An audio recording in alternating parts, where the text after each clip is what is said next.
Some killers attack complete strangers. Some target the vulnerable, the young, or the elderly. And some prey on people that they know. There are killers who are inspired by money or by revenge, by sexual deviancy, by hatred. There are opportunists and there are meticulous planners. But what unites these men and women is one simple trait, and it's the most terrifying thing of all. They live amongst us. In our towns, on our streets, in our houses. They're just like the rest of us, but capable of evil. And they could be anywhere. Welcome to Murdertown.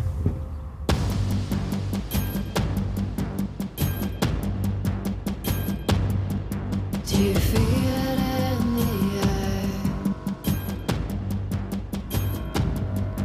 Oh. Something wicked this way comes. Something wicked this way comes. Something wicked this way comes. Something wicked this way comes.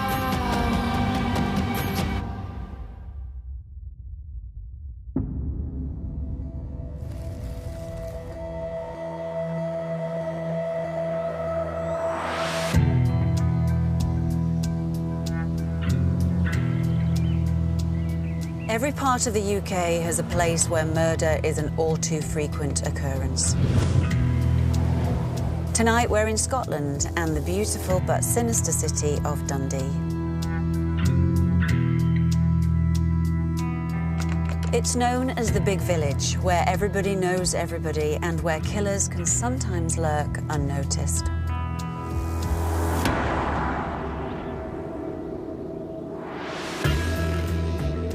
It's very, very unusual for us to deal with an attack that's so violent and where there's no link between the victim and the offender. People were disgusted by the nature and the violence of the attack.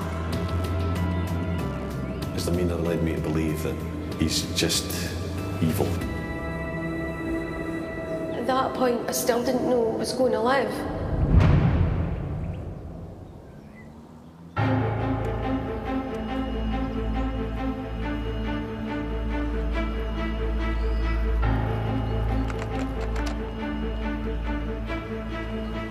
I am a senior reporter with the local evening newspaper, the Evening Telegraph. It's not a huge city. The population is about 148,000 currently. It's often described as a village. And working as a reporter here, it's surprising how time and time again you come into contact with the same people. We are also an area of high deprivation, high poverty. We have a very, very serious drug addiction problem. So it's a city of major contrasts in a very small area.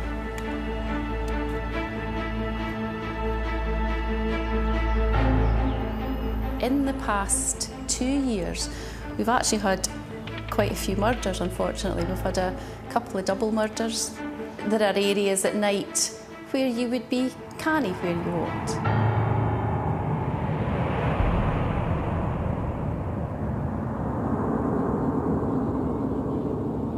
But just outside the centre, in the leafy suburbs to the north, residents regarded it as a safe place to be. I was born here and lived here all my life. I was at school with my husband. It was my childhood sweetheart, and we married as teenagers, not long after leaving school. So I never ever had the inclination to go anywhere else. I had a nice, happy home. Bringing up my children, you go through the usual things of making sure they're safe with the roads and don't talk to strangers and all the things that I was taught. Don't ever get in anybody's car that you don't know, and never any major fears that there's any horror, or we're living with a big place like London where you're hearing about shootings and stabbings and this, that and the next thing, you know, that to me is frightening. Here in Dundee, I've always thought it was relatively safe.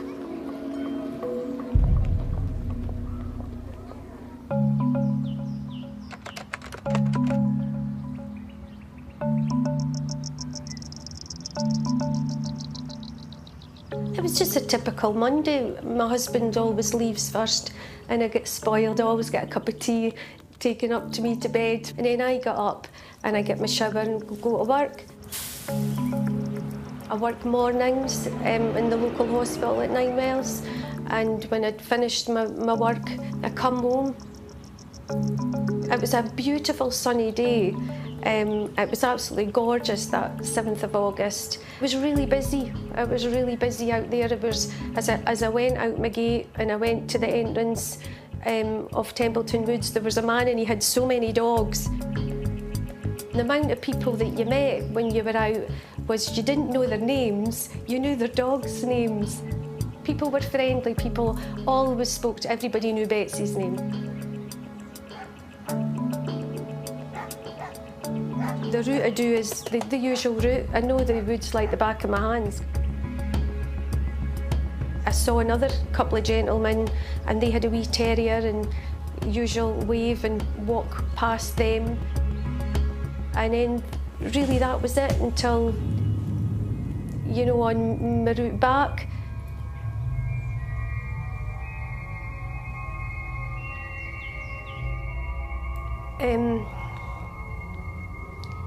Just hell, just hell, just hell.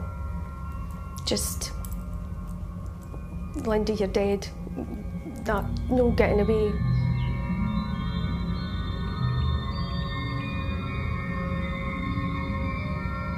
I was just going home. I just was going home. It was my last bit, going home, facing where my house would be. You would think you were just going to wake up and it was a mistake. Do you know what I mean? That, like, no.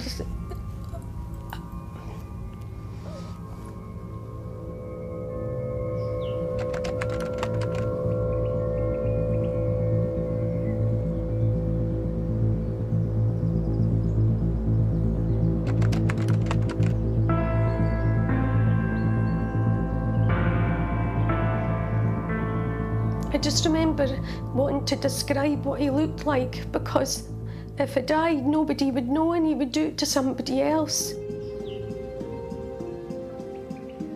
And then a lady called Joyce, she lay down with me and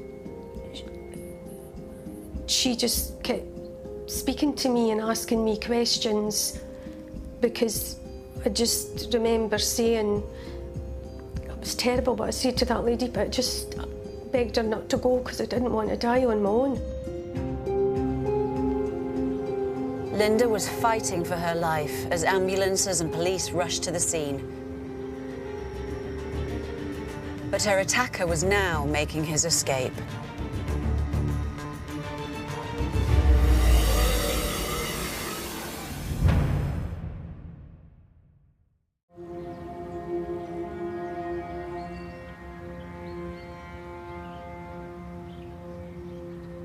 In 2017, the Scottish city of Dundee was about to be rocked by news of a devastatingly violent attack. The victim, Linda MacDonald, had been repeatedly hit over the head with a dumbbell as she walked in a local park. Now, passers-by had rushed to her aid and called the cops.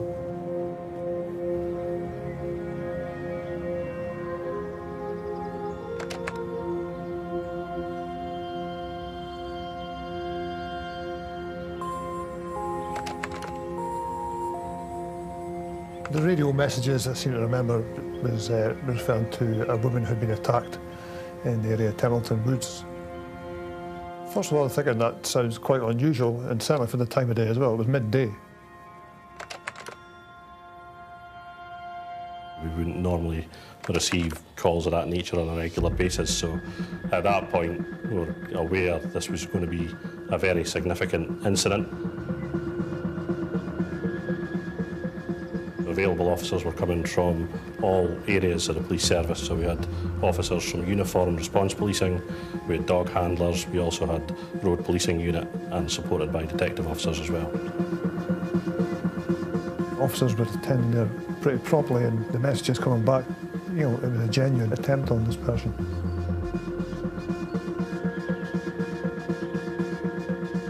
The attack took place just on the path here, but during the course of the attack, Linda was dragged from the pathway down into the kind of wooded area here beside the mountain bike tracks, and it was here that she was found by other members of the public.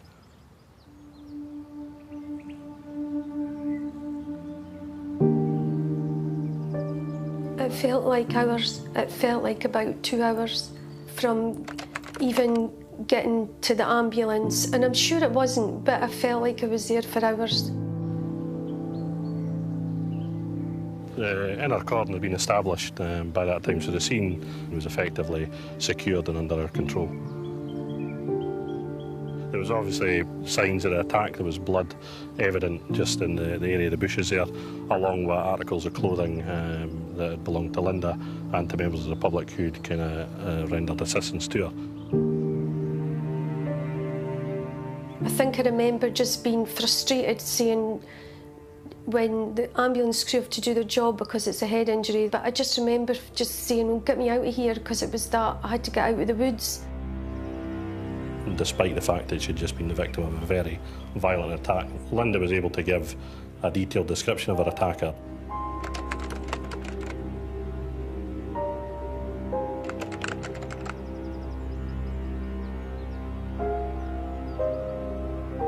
A description had also been passed of the direction of travel that the suspect had made off in, and that was critical. The big thing was to just keep saying what he looked like, what he looked like, what he looked like. Get him, you need to get him, because what if he went away and then half an hour later he did something to somebody else? I just had to know that they had to get the person, because he can't just be left to run and they don't know who it is. At that point, I still didn't know I was going to live.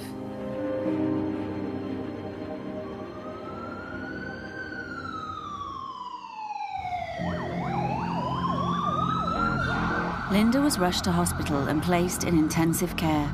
Doctors feared she could lose her fight for life with serious head injuries. But while medical teams did their best, police were already hunting for the attacker. The area of Templeton Woods it's on, logistically, it's a very difficult area to put a cordon on. We have to basically take the cordon as wide as we possibly can to try and make sure that we're covering every potential point where somebody could enter into that area or make their way from the area. We're also putting officers into the area, including specialist officers such as dog handlers, to try and pick up the track of the person, to try and identify where they've gone to after the attack.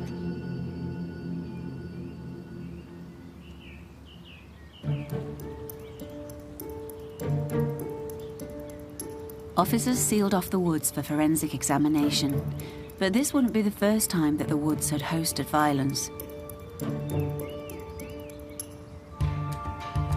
Almost 40 years earlier, the bodies of 2 women were found in the same piece of Dundee woodland. Carol Lannon disappeared in March 1979. A year later, Elizabeth McCabe vanished from a nightclub. Both women had been stripped naked and strangled before being dumped in the woods. But while those murders remained unsolved, police were now back in the area, and news of their presence was spreading around the city. People are very quick in Dundee to phone us at the paper if there's a big police presence. You know, there's cars, there's ambulances, there's dogs. So we get told, yes, something is happening. The story began to unfold, and it did unfold quite quickly, that there was an attempted murder.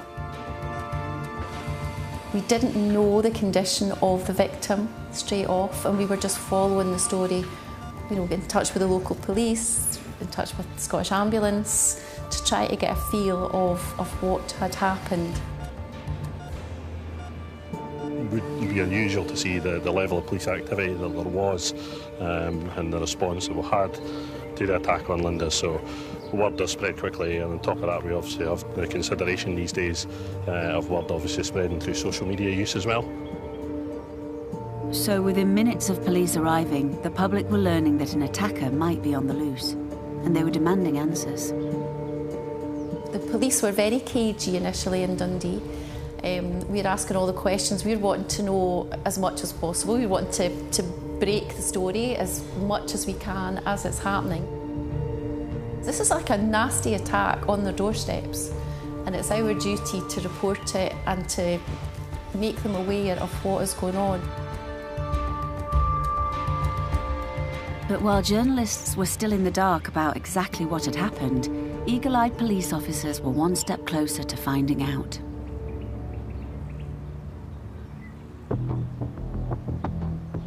Just over an hour after the original call to the police, we received notification from officers who were manning some of the points on the cordon that they observed a male who fitted the description that had been passed by Linda entering a block of flats within the village of Bridgefoot, which is a short distance from the locus itself. The man officers had seen was a local who was known to the police. He'd first hit their radar back in 2001.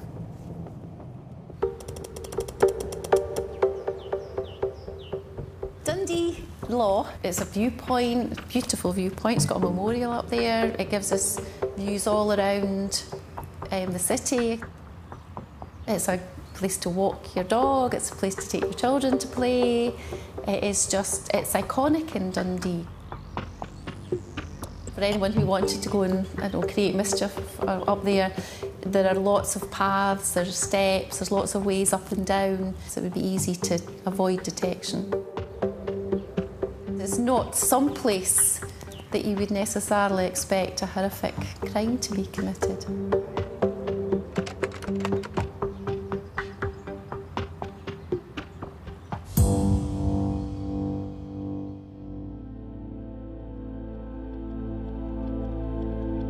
Anne was just what you'd say would be a genuinely nice person. Anne just enjoyed her walks with her dog and up into that area, She was known by other dog walkers.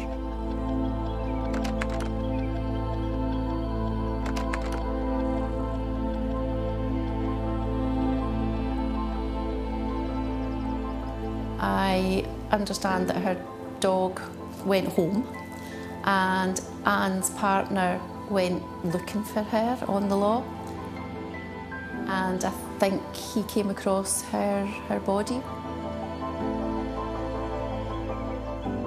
Just a normal day. I'd worked until about 6 at night. I'd gone home, had my tea, and then got the phone call. It was basically the usual call that you get from the control room. We've got a suspicious death. So I would just tell the control room, right, I'll make my way directly to the location. When I arrived there, it was patently obvious that the lady had met a violent death. The brutality of the attack on Anne was particularly bad, and there was just, in Dundee at that time, a feeling of real shock, real revulsion. There was fear. There was genuine fear. This is Dundee, this is the law, this is somebody we all know, somebody we went to school with.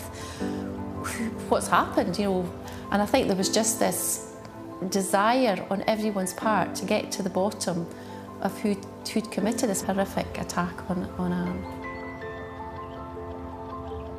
The unusual one of this was that it was broad daylight, it was the middle of summer, and it was a reasonably busy area.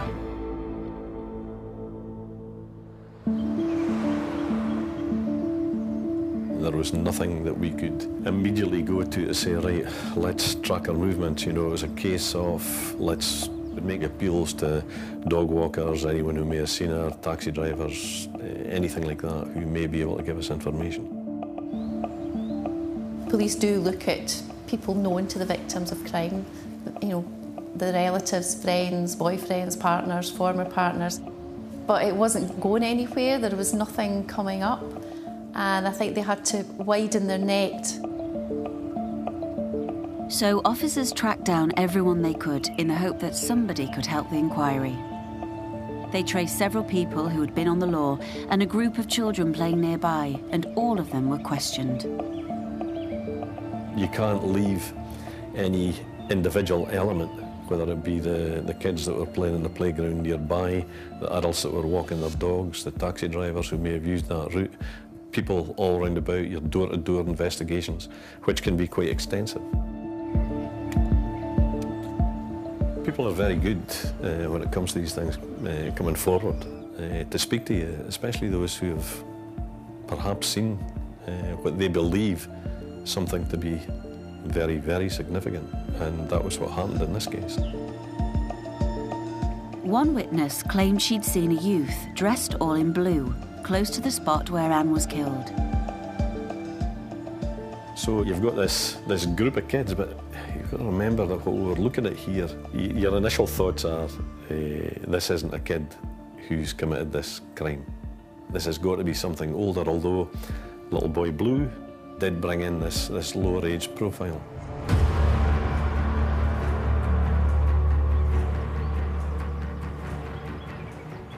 So were police looking for a youth? Everything about the crime suggested that this was a calculated, violent killer. But now police had to accept that it could be someone who wasn't yet an adult.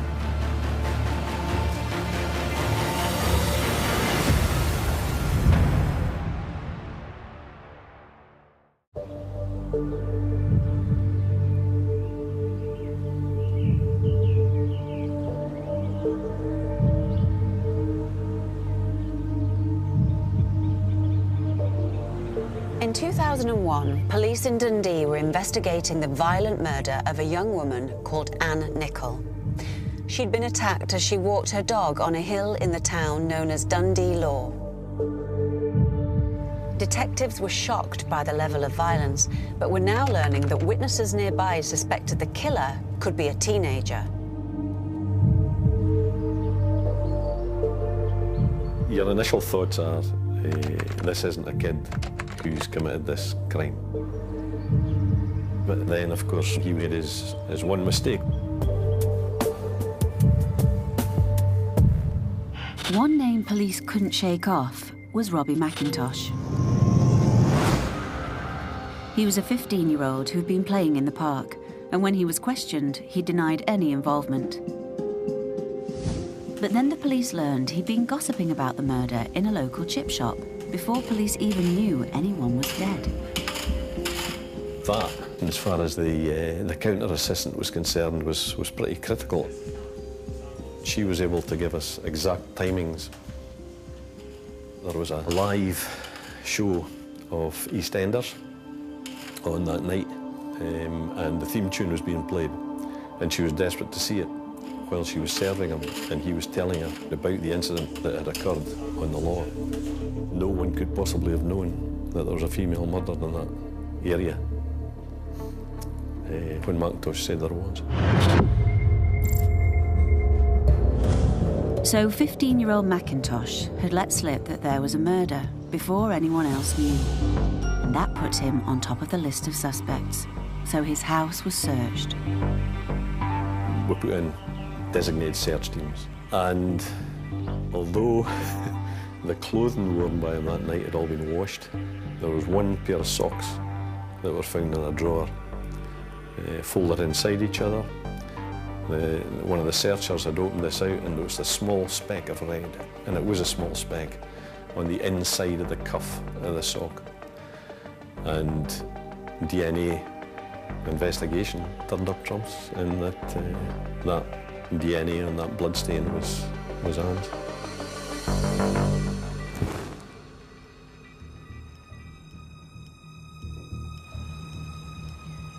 It had taken several days for the DNA results to come back, But now the suspicions of the police were confirmed, it was time to make an arrest.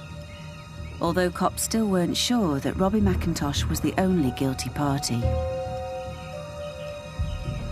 All the kids that were at the play park that day, we wanted to bring them in just to go over their stories again. And we wanted to bring Mcintosh in as well. And when we went to Mcintosh's house, he was gone. We were told that he's away to Glasgow Airport. His sister's leaving that day to go to Canada. And we're not too sure if he's going to go with her.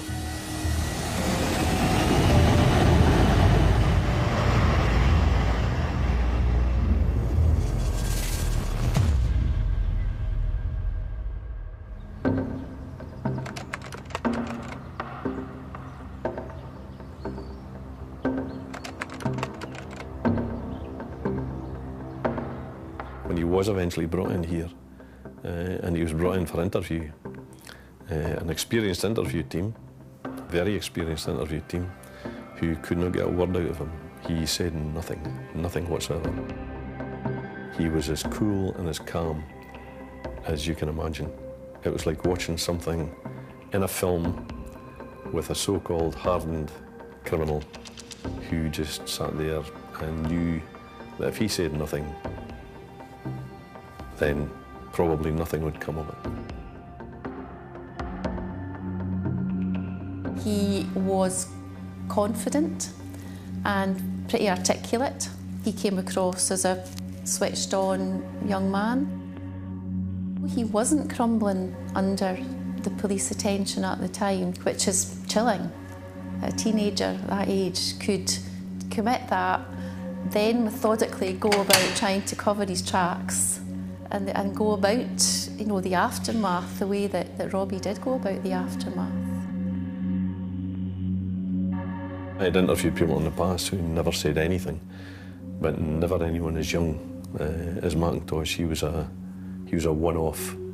There's no doubt about that. And there was obviously this cold, calculating, I can get away with this mindset that he had. It was pretty weird, to say the least.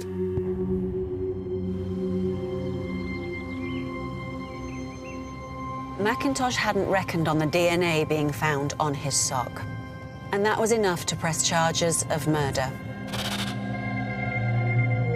After a lengthy trial, 16-year-old Robbie Mcintosh was found guilty and given a life sentence behind bars.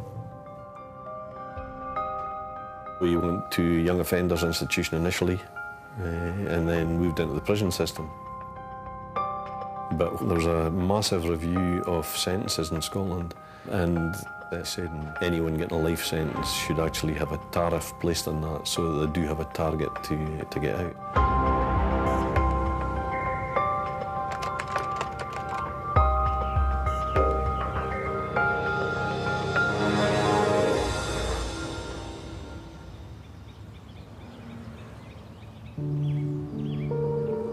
While Mcintosh served his sentence, the city of Dundee still lived with the horror of what he'd done, and tragically had to deal with even more bloodshed. In 2008, Robert Cunningham was found guilty of culpable homicide after killing his girlfriend's 23-month-old son.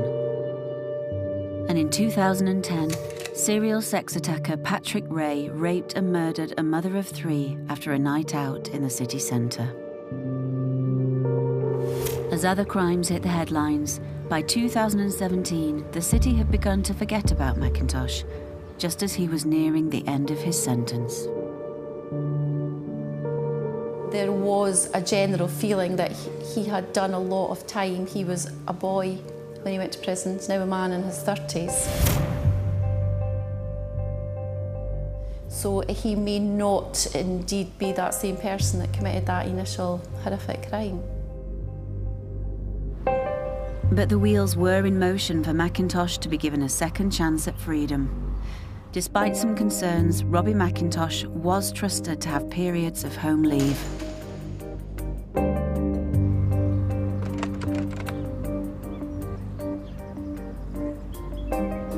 She She was very strongly of the opinion that no, he ought not to be out. She had a genuine fear, concern that what he had done to her sister was something that potentially could happen again.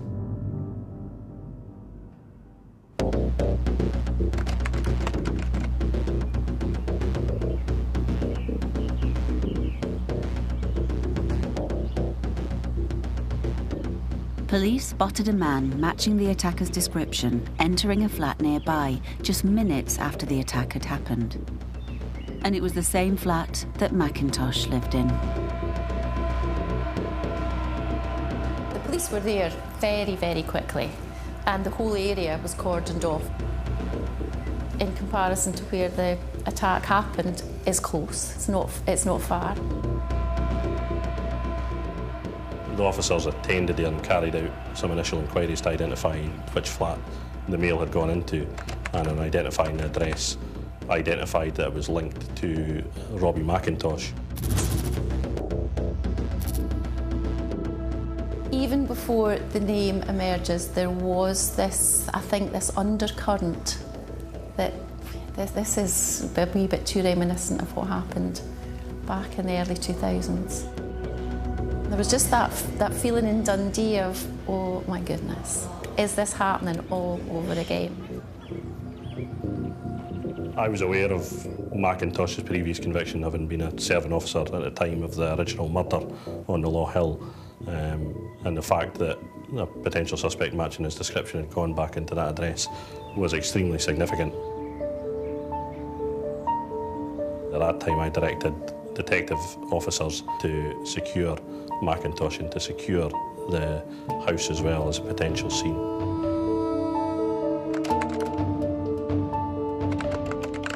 The washing machine was on, there was clothing in the washing machine. So it almost paints a picture as if, well, Robbie's possibly involved in this, and as soon as he got home, he's taken all his clothing off, he's trying to wash the clothing. There's footwear we were interested in, the suggestion that a weapon might be involved as well, so again, we're looking for evidence of that. When they entered, Mcintosh was dressed only in his boxer shorts. He did have what appeared to be an injury to his hand, and there was some blood, I believe, on his boxer shorts. There was a pair of boots that were recovered from within the lounge there that had apparent blood spotting on them, so they were recovered. There was various blood spots in that within the flat as well, and there was 2 dumbbells that we also recovered from in a cupboard that were in Robbie's bedroom. It was striking that these dumbbells actually fitted the description provided by Linda very closely, and that they were nickel-plated dumbbells. Robbie Mcintosh was now the prime suspect, and Dundee was convinced he was banged to rights. But could he really have struck again, just days into his release from prison?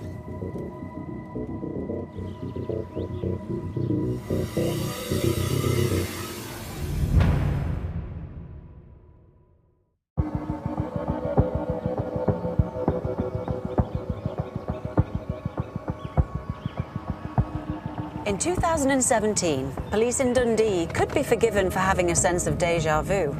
They were once again on the trail of Robbie Mcintosh. They suspected he was responsible for a violent attack in Templeton Woods that had left a woman fighting for her life. But quick-thinking officers had closed in on him, caught him in his blood-stained boxer shorts, and placed him under arrest.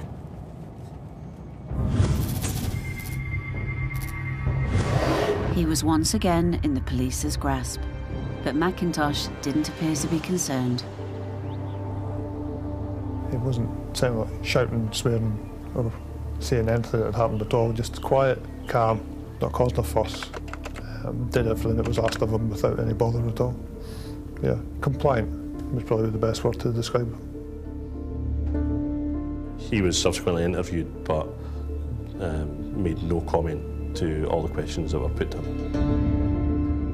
Given the description that we had in the time frame and the distances involved, it likely was going to be Robbie. However, you've still got it in the back of your mind, it might not be him, so let's just make sure we're doing what we do here is right. You know, don't cut corners. But while Robbie wasn't giving anything away in the interview, more evidence would emerge that would inform the police about where he'd been. Neighbours of Robbie's had video footage of him leaving that day, walking, his time scale when he came back. And he just seemed to walk very purposefully along the road to Glasgow, carry out the attack on Linda. The camera first catches Robbie at 11:42 a.m, leaving his home and heading in the direction of the woods.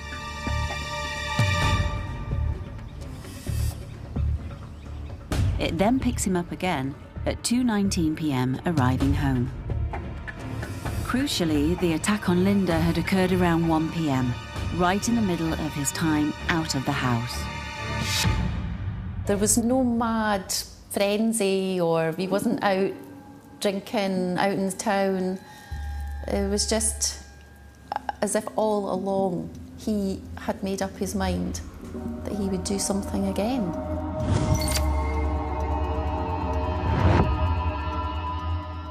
How do you just go out and load up your dumbbell and go and attack some woman who's not known to you, happily walking her dog in the park?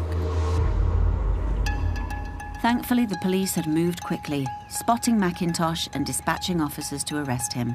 Just minutes after he'd returned home, officers arrived en masse and their arrest was caught on camera. That evening we had enough to arrest Mcintosh for the attack and to put him to court the following day.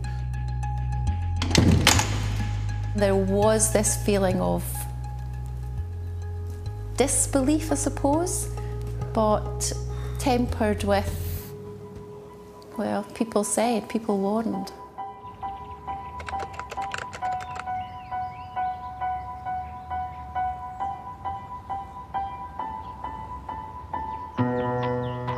The case didn't proceed to trial.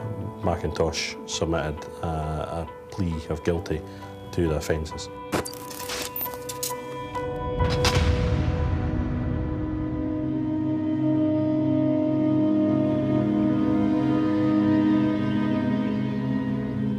You obviously get a degree of satisfaction, both myself and members of the inquiry team, that we've managed to get justice for Linda and her family, but also for the wider members of the public in Dundee. All the time that Robbie was being investigated, Linda was recovering from her horrific injuries. It was blunt trauma to my head, 2 fractures to the base of my skull, and my thumb had to be reattached because obviously I was trying to defend myself and putting my hand up, so the palm of my hand split and the thumb came off. I found out later on that the fractures to the skull probably saved my life, because all the bleeding and all the pressure, instead of it going into your brain, it comes out into your face and your neck and all the way down. So it looked a bit like the Elephant Man, but it was good in a way. I was actually off of work for 6 months. Every time I went to see my GP, it was, please let me go back to work. It was almost like, you need to get your life back. You want everything to be back the way it was. So there was a sort of psychological thing of saying, if I get back to work, I'll get back to a routine and I'll have that life that I had before this happened. But it changes you. It's almost like you don't know who you are. I feel different about certain things.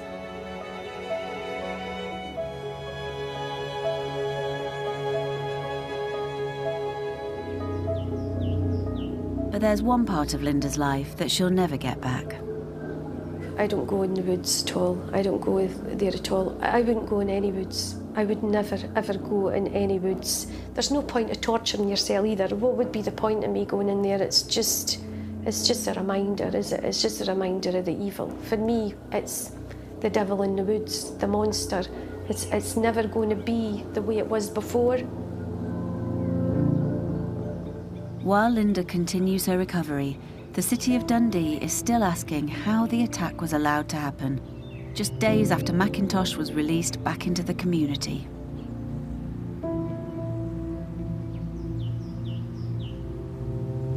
People were angry. Police officers were angry, members of the public were angry.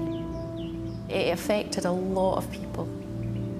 A lot of blame was put in various areas. Why was he allowed out? Why was he not locked up forever? This really ought not to have happened. How many home leaves has he had that he's been up there roaming about just waiting for an opportunity? It was just a time bomb, it was just waiting to happen, wasn't it? He didn't know me. I didn't even speak. He didn't speak. You know, you're like, why? Why? I says to him, why? Why are you doing this? Nothing. No answer. Nothing. He's not human, he's evil. He's pure evil. The part of his brain that would have to show empathy and understanding and all these emotions doesn't work. It doesn't work. While authorities insist that the attack couldn't have been predicted, many, including the family of Anne Nichol, disagree. I had built a little bit of a relationship with Anne's sister, and she'd said on several occasions, he shouldn't be allowed out. From a personal point of view, I felt if Mcintosh was ever released that he would reoffend. Just the whole demeanour of Mcintosh at that time led me to believe that he's just evil. At that time, you just have this overwhelming feeling of, I didn't die, I'm alive. Why did I survive this?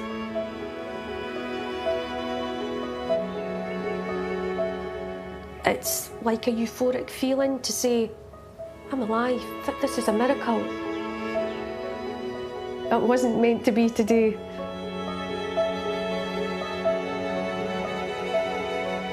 This case shows how even in the most tranquil and beautiful of places, danger could be just around the corner. Robbie Mcintosh had only been out of prison for a few days, but he couldn't resist the urge to commit violence. And it's only by sheer luck that his second victim didn't die. The only hope for the people of Dundee is that lightning doesn't strike for a third time.